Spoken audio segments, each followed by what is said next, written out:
जिस तरह की परिस्थितियां बनी उसमें बहुत बड़ी भूमिका कहीं ना कहीं इनके हुक्मरानों की रही, लेकिन मुझे लगता है हुक्मरान यानी कि प्रधानमंत्री या राष्ट्रपति जो नेता हैं उनसे ज्यादा सेना की बड़ी भूमिका रही है इस तरह की परिस्थिति के लिए, और यही वजह है कि ना वो घर के रहे ना घाट के रहे। बिल्कुल नैना जी, इसमें कोई दो राय नहीं है। उनको जो है, उनकी जैसे ग्रुप कैप्टन साहब बता रहे हैं, वहाँ की जो है सरकार, चाहे सरकार इमरान खान की रही हो, इमरान खान की थोड़े दिन के लिए बाद में जाके फौज से बिगड़ी थी, लेकिन शुरू में जब इमरान खान साहब को लाने वाली भी फौजी थी, तो वहाँ पे जो है सर सरकार सिविलियन हो या मिलिट्री डिक्टेटरशिप हो, वहाँ पे चलती मिलिट्री की है। और मिलिट्री की जहाँ पे चलती है वहाँ पे आप अंदाज़ा लगा सकते हैं कि वहाँ पे जो है मिलिट्री के हिसाब से काम होगा। नंबर दूसरा, अब आप देखें कि अगर आप कर्जा किसी इन्वेस्टमेंट के लिए ले रहे हैं तो वो आपके काम आएगा। लेकिन अगर कर्जा आप जो है कर्ज उतारने के लिए कर्जा दे ले रहे हैं, या जो है फौज के लिए कर्जा ले रहे हैं, या कि जो टेररिस्टों के लिए कर्जा ले रहे हैं जो कि अनप्रोडक्टिव है, तो आपको कभी भी पैसा आपका जो है पैसे से पैसा नहीं बनेगा और आपका नुकसान होता जाएगा। वो भी पाकिस्तान में वो हाल है। नंबर दूसरा, जो एक कहावत है आमदनी अठन्नी खर्चा रुपया, तो जी। पाकिस्तान के केस में ये बिल्कुल ठीक है। इनको क्या जरूरत थी कि जो बोर्ड ऑफ पीस बनाया गया उसमें $1 बिलियन के देने की? अगर तुम्हारे पास नहीं है तो तुमको जरूरी है वर्ल्ड की स्टेज पे बैठना? पहले उस काबिल बनो आप कि उसको वर्ल्ड की स्टेज तक अपने आप आपको बिना पैसे दिए हुए आपको बिठाने के लिए लोग तैयार हो जाए। तो ये जो शोमैनशिप है, ये दिखाना है दुनिया को, और दुनिया को नहीं, ये सिर्फ भारत को दिखाने के लिए ये जो भी खर्चा कर रहे हैं, इनको इस चीज का अंदाजा नहीं है कि भारत जो है बहुत बड़ी इकोनॉमी है, बहुत बड़ा देश है। वो ये जब वो नहीं बोर्ड ऑफ पीस का मेंबर बनने के लिए 1 महीने से वो सोच रहा है, तो इनको क्या जल्दी है कि शहबाज शरीफ वहां पे पहुंच गए डावोस में और जो वहां पे जाके फोटो खिंचा रहे हैं? तो इनको अपनी पॉलिसी जो है चेंज करनी पड़ेगी, इनको अपनी ऑल्टरनेटिव इकोनॉमिक स्ट्रेटजीज बनानी पड़ेगी। जी। इनके यहाँ जो कंपनी लगी हुई थी, मल्टीनेशनल कंपनी लगी थी, वो भी बंद करके जा रही है। मेन इनका ऑक्यूपेशन जो है वो एग्रीकल्चर है। जिस देश का ऑक्यूपेशन एग्रीकल्चर होगा वो देश कभी तरक्की नहीं करेगा। और ये भारत ने अच्छी तरह से समझ लिया था कई साल पहले, इसलिए भारत ने धीरे धीरे करके अपनी मैन्युफैक्चरिंग, अपनी इंडस्ट्रियलाइजेशन, अपने सर्विस सेक्टर को बढ़ाया। लेकिन पाकिस्तान ने सिर्फ आतंकियों को बढ़ाने के और अपनी फौज की खुशहाली रखने के लिए, आम आवाम के लिए उन्होंने कुछ नहीं किया, जिसकी वजह से ये इनका ये हाल है। और शहबाज शरीफ की जैसी हालत है, उस हालत से तो ये लग रहा है कि पाकिस्तान की इस जैसे वो बोल रहे हैं उससे भी ज्यादा बुरी हालत है। और वो फील्ड मार्शल किस काम का, जो कि जगह जगह जो है भीख मांगता फिर रहा है? तो मेरे को तो लगता है कि ऐसे फील्ड मार्शल से तो नॉर्मल ना रहे, फील्ड मार्शल ना होना ज्यादा बेहतर है। तो इसमें ये कोई जो शक नहीं। जितनी चीजें हैं, ये सिर्फ दिखावा ना करके अपने देश के ऊपर अगर ध्यान दे तो मेरा ख्याल देश का सुधार हो जाएगा और आवाम का सुधार हो जाएगा। रहना जी। इसमें कोई शक नहीं। देखिए हमारे साथ में फिलहाल अब पाकिस्तान से एक और खास मेहमान कनेक्ट हो चुकी हैं, उज़मा करदार, जो कि पीएमएलएन की सीनियर लीडर हैं। बहुत स्वागत है उज़मा करदार जी आपका। आपकी प्रतिक्रिया मैं जानती हूँ, जरा इस बात को समझाइए कि पाकिस्तान के प्रधानमंत्री जब इस बात को उन्हें स्वीकार करना पड़ रहा है कि हालात ऐसे हैं, कर्ज की के चलते छवि इस तरह की है कि दुनिया में जब वो और उनके सेना प्रमुख या सीडीएफ जब जाते हैं तो उन्हें कई बार बहुत ऐसी परिस्थितियों का सामना करना पड़ता है कि उनका आत्मसम्मान, जिसे उन्होंने इज्जत नफ्स कहा, कि इज्जत नफ्स आत्मसम्मान से भी एक तरह से सौदा करना पड़ जाए, और कई बार ऐसे समझौते करने पड़ते हैं जिसमें जमीर भी गवारा नहीं करता। आखिर क्यों इस तरह की परिस्थितियां बन गई हैं पाकिस्तान की? जी, देखें आप बिल्कुल हमारी फ़िक्र ना करें। हम अरे अपने आप जो पड़ोसी मुल्क हैं, सारी आप पड़ोसी इकोनॉमी मुल्क हैं है उस्मा उसको जी। हम बखूबी जानते हैं हम्म। और हमें पता है कि पाकिस्तान ने कैसे आगे बढ़ना है। इस हम्म। वक़्त पूरी दुनिया जो है वो फ़ॉरेन डायरेक्ट इन्वेस्टमेंट के पॉइंट ऑफ व्यू से पाकिस्तान में इंटरेस्ट ले रही है। हम्म। आप देखें जब अमेरिका हम लोग जाते हैं, हमारे प्राइम मिनिस्टर या हमारे फील्ड मार्शल अभी उनको कितना सराहा जाता है, उनकी तारीफ़ें की जाती हैं और उनको वेलकम किया जाता है। इसी तरह से चाइना के साथ हमारा सीपेक 2 बड़ा ज़बरदस्त फ़ेज़ 2 में चल रहा है। अब आप लोगों को हज़म नहीं होता तो ये अलहदा बात है। अगर कोई लोन हमें देता है तो लोन सिर्फ हम तो नहीं लेते हैं ना, पूरी दुनिया, आईएमएफ जो है पूरी मुझे एक दुनिया बात के साथ बताइए, तो उनका फिर कॉन्ट्रैक्ट होता किसी है, देश के पूरी दुनिया के प्रधानमंत्री या साथ वो किसी लोन देश लेते के राष्ट्रीय अध्यक्ष का ऐसा बयान तो कभी नहीं आता ना कि जब वो जाते हैं कर्ज मांगने के लिए तो उन्हें कई बार बड़ी वियर्ड सिचुएशंस का सामना करना पड़ता है और ऐसी कि कई बार बेइज्जती तक हो जाती है। क्या ये माना जाए पाकिस्तान आईएमएफ और ये कहा जाए दोस्त देशों पर ही निर्भर हो चुका है, उनका गुलाम बन चुका है? क्या हमेशा सिर्फ कर्ज के नाम पर ही चलेगा? करें ना, ये इस तरह की बातें जो है ना, ये आप अपने दिल को खुश करने के लिए जरूर कर दें। अरे पाकिस्तान मैडम, किसी का मैं दिल गुलाम को नहीं खुश है। नहीं कर रही हूँ, आपके पाकिस्तान खुद ने आपके जबरदस्त प्रधानमंत्री एक का ये भारत का कबूलनामा जीता है। अब पूरी दुनिया पाकिस्तान को एक विक्टोरियस मुल्क की तरह देखते हैं। जाहिर है हम चाहते हैं कि कर्जा हम ना लें, हम चाहते हैं कि कर्जे की लानत से हमारी जान छूट जाए, तो इंशाल्लाह ताला छूट जाएगी।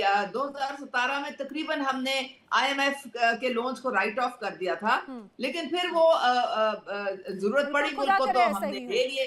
अब हमारी कोशिश ये है कि आहिस्ता आहिस्ता हम अपने रिसोर्सेज को खुद यूज करें। लेकिन पाकिस्तान बड़ी रिच हैरान है, करने वाली बात है उस्मा पाकिस्तान जी, मिनरल्स विक्टोरियस में होने रिच के है, बाद में भी मादनियात कॉम्प्रोमाइज करना पड़ रहा है, तेल है, विक्टोरियस होने गैस के है, बाद में भी सारा कुछ है। कॉम्प्रोमाइज करना पड़ रहा है। ये कैसी विक्ट्री है आपकी? जी, ये आपने कहा विक्टोरियस मूवमेंट जो है पाकिस्तान ने अपनी एक इमेज बनाई, विक्टोरियस होने के बाद में भी कॉम्प्रोमाइज करना पड़ रहा है शहबाज शरीफ को, आसिम मुनीर को?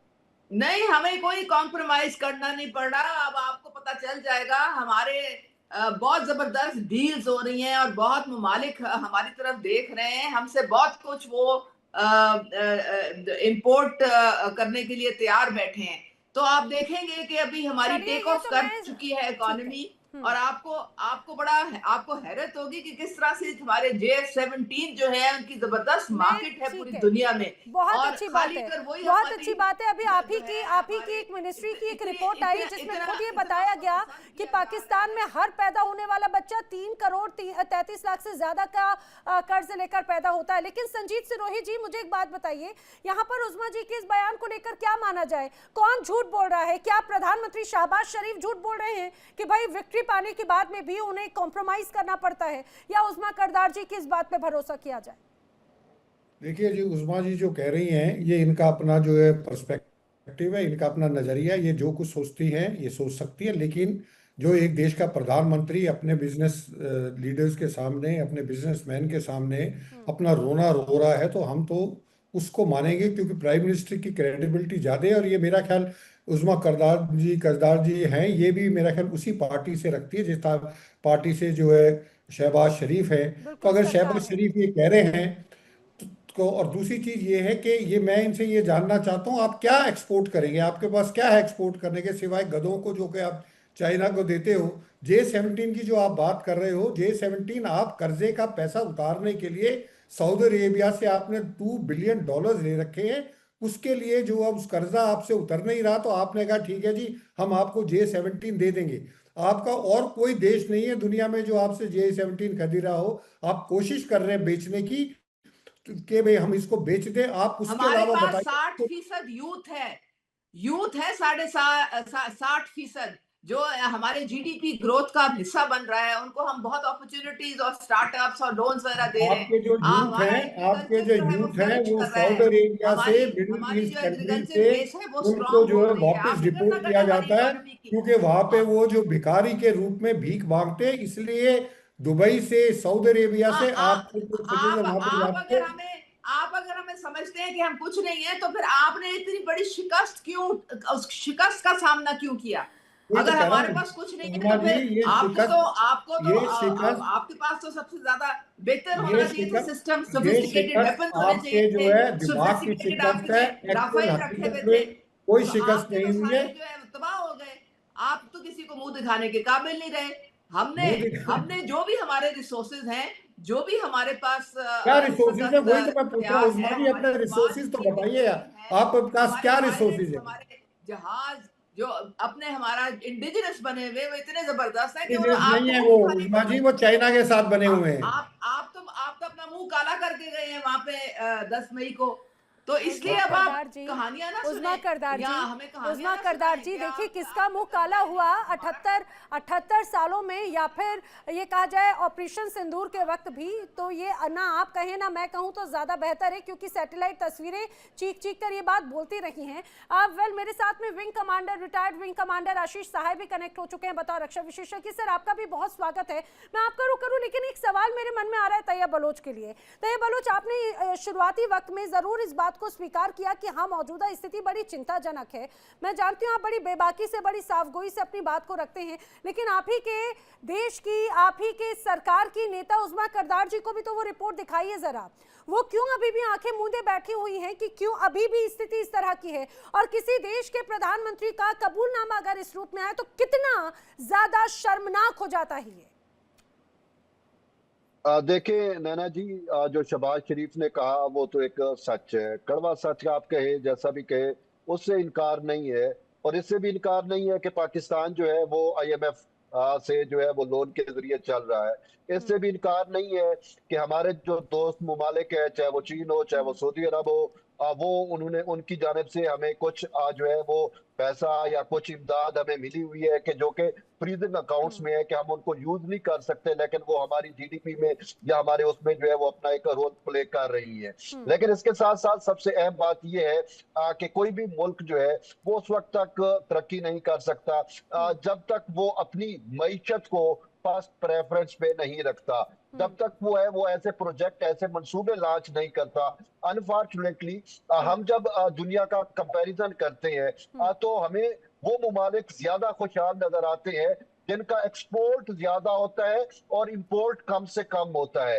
लेकिन पाकिस्तान में आप देख लें, सिगरेट हो, चीनी हो, पत्ती हो, आम रोजगार, आम जो चीजें हैं वो भी हम जो है वो बाहर से मंगवाते हैं। और इसके अलावा सबसे बड़ा मसला पाकिस्तान का ईट कल्चर है।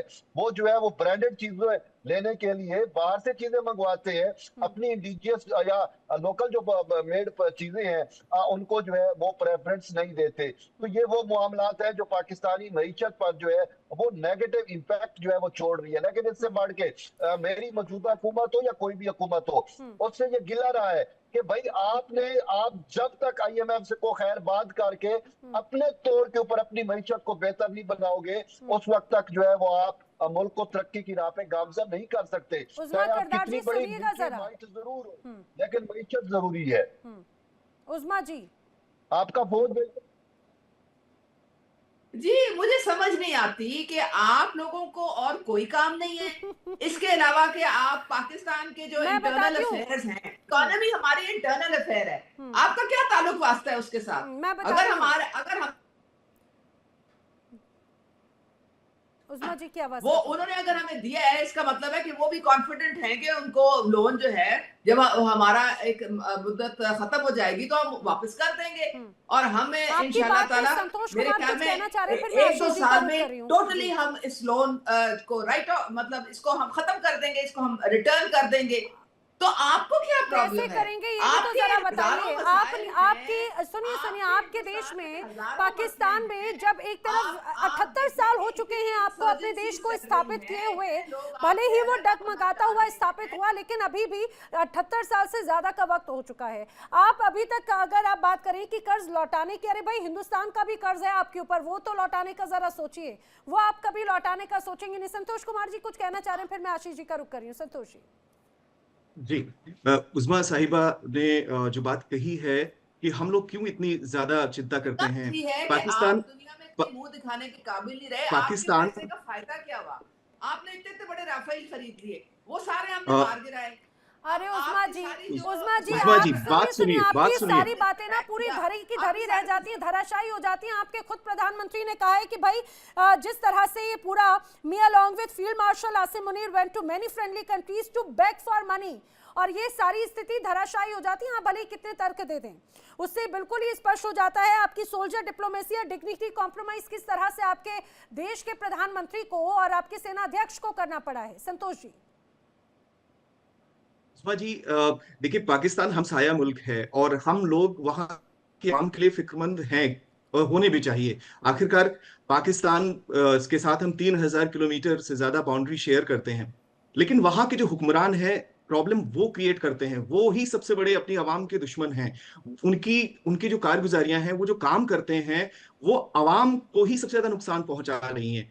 मैंने अभी एक बात कही थी कि आम के पेड़ लगाए होते तो ऐसे दरख्त होते आपके मुल्क में तो आम होता, लेकिन आपने बबूल बोया है पिछले 7 दहाइयों से। और उसका असर ये है कि पाकिस्तान में फौज इतनी ताकतवर हो गई है कि वो सबको कुचलने पर आमादा है, चाहे वो बलूचिस्तान हो वहां। असल प्रॉब्लम आपका ये है आप पे कि आप आप हमारी देखिए। फौज से डरते हैं, आप खौफजदा है हमारी नहीं, फौज से। प्रॉब्लम यही है सारा बिल्कुल आपका। आप बिल्कुल हमारी बिल्कुल। इंटेलिजेंस एजेंसीज का आप मुकाबला नहीं कर सकते। आपका रॉ जो है वो अभी नालायक है। अभी ऑपरेशन सिंदूर में नालायकी आप का सभी को मेडल पता किसको चल हम गया है, देते हैं? आपकी फौज को पता चल प्रॉब्लम गया ये है है, आपको। और आपके जो आप फील्ड खुद अपने मार्शल आप हैं को बड़ा कहते हैं कि उनको बहुत भी बड़ी पता चल गया ताकत है, है। लेकिन आप हमारा सामना नहीं कर सकते हैं। जब हम मैदान में आपके बिल्कुल सामने बिल्कुल। आते हैं तो आप आप दुम दबा आपका के भाग आपका जाते हैं। जब जरूरत आपका होती है, प्रॉब्लम भी सारा जब ये जरूरत है। होती है आपका तो सामना आप किया लोग, जाता है। आपकी वो आप सबसे बड़ी दुश्मन अफगानिस्तान है का आप सामना लोगों नहीं कर की। पा रहे आपकी हैं। जो अवाम आपकी है फौज उनको की आप में कॉन्फिडेंस नहीं रहा। उन्होंने कहा कि आप हमारे एयर बेस नहीं महफूज रख सकते, आपने हमारी जान को क्या महफूज रखना है? आप तो उनके खिलाफ फॉल्स फ्लैग ऑपरेशंस करते हैं। पहलगाम सारा फॉल्स फ्लैग ऑपरेशन था, कोई सिक्योरिटी थी नहीं नाम की जगह उज़्मा करदार जी, आपने पहलगाम कभी सुनिए इसी सुनिए तरह आपने कभी किसी भी आतंकी की मौजूदगी या समर्थन की बात स्वीकार की? ओसामा बिन लादेन के खिलाफ जो एक्शन हुआ वो फॉल्स फ्लैग ऑपरेशन था क्या? आशीष सहाय, जरा आप ही समझा दीजिए। मुझे लगता है कि इनको जरा बताना जरूरी है। इन्हें बार बार ये बड़ी गलत फहमी है कि हिंदुस्तानी या फिर दुनिया का कोई भी मुल्क पाकिस्तान की फौज से डरता है। इतनी बार पाकिस्तान ने हिंदुस्तान से शिकस्त खाई, हर बार मुंह की खाई, और उसके बाद में भी सीना चौड़े करते हुए बताने की कोशिश करते हैं। क्या आखिर क्या कंडीशन है इनकी? और जब अगर खुद प्रधानमंत्री कहते हैं उनकी सोल्जर डिप्लोमेसी और किस तरह से डिग्निटी कॉम्प्रोमाइज की तस्वीर तो स्पष्ट हो जाती है। उनकी एक मजबूरी है कि वो एक ऐसे बैकग्राउंड से और एक ऐसी पार्टी से आती हैं कि वो इंडिया के साथ किसी पैनल डिस्कशन में अपने को कम नहीं आंक सकती, सच नहीं बोल सकती हैं। ये अंडरस्टैंडेबल है। लेकिन मैम, मैं उनको बताना चाहूंगा आपकी मार्फत की ये एक आप लोगों ने तो अपने मुंह पे कालक मलवाई है 10 मई को। फॉर गॉड सेक, आप क्या बातें करते हैं? ये इस जी तरह की बातें करने से कोई सच छुप नहीं जाएगा। पूरी दुनिया ने देखा कि आपके साथ जी तमाशा क्या हुआ था। ठीक है, किस तरह जी से सुनिए उस्मा आप जी। ट्रम्प साहब के मुंह उस्मा से जी सुन लिया सुनिए था जरा, आपने। आप सात आपके आठ खुद जी प्रधानमंत्री ने सारे आपके इन दावों को की धज्जियां उड़ा दी हैं, बुरी तरह से आपको क्लीन बोल्ड कर दिया है, और वो खुद क्लीन बोल्ड हो गए। सुनिए प्लीज आशीष जी। नहीं, मेरी भी बात सुने उस्मा मैम। देखिए, ये कंस्ट्रक्टिव डिस्कशन होता है, कई बार इसका एक रोल होता है, तो बातों को कभी कभी सुनना चाहिए। प्री कंसीव नोशन से कि हम आपकी बुराई कर रहे हैं, ऐसा नहीं है। आपने पूछा कि हमारा क्या इंटरेस्ट है आपकी इकोनॉमी में, तो इसका मतलब कि अंतर्राष्ट्रीय कूटनीति की समझ आपकी हमसे थोड़ी अलग होगी। हम अपने नेबर का ध्यान रखते हैं फॉर वेरियस रीजंस। एक मेन कारण है कि अगर नेबरहुड में इस तरह की क्राइसिस होगी तो चांसेस होते हैं कि आपका दोनों तरफ, तीनों तरफ का जो बॉर्डर्स है उस पर कुछ एक्शन शुरू हो जाएंगे, जो हमने पहले भी देखा है। क्योंकि आपके यहाँ जब इस तरह की कोई फाइनेंशियल क्राइसिस या कोई भी इंटरनल टर्मोइल होता है तो आपको संगठित करने के लिए आपकी मिलिट्री जुंटा जो है वो इंडिया के खिलाफ कुछ बोलना या कुछ छोटे मोटे एक्शंस। आप रियलिटी को समझें।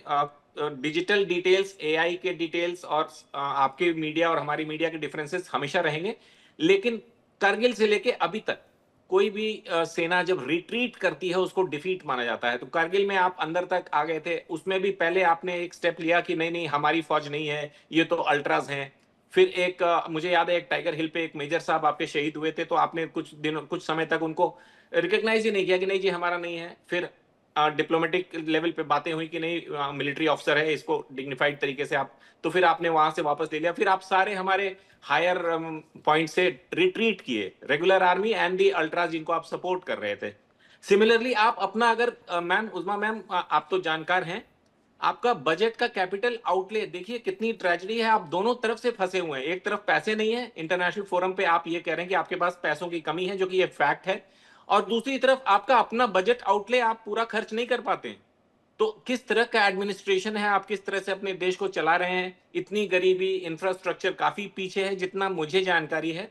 मैंने कभी पाकिस्तान विजिट नहीं किया है, लेकिन इसके बारे में अगर आप नहीं सोचेंगे तो इवेंचुअली उसका असर हमारे ऊपर पड़ेगा। आपने बड़े अच्छे तरीके से, आपने बड़े जनाब मुनासिब तरीके से बात की है। मैं भी आपको उसी तरह से जवाब दूंगी मुनासिब तरीके से।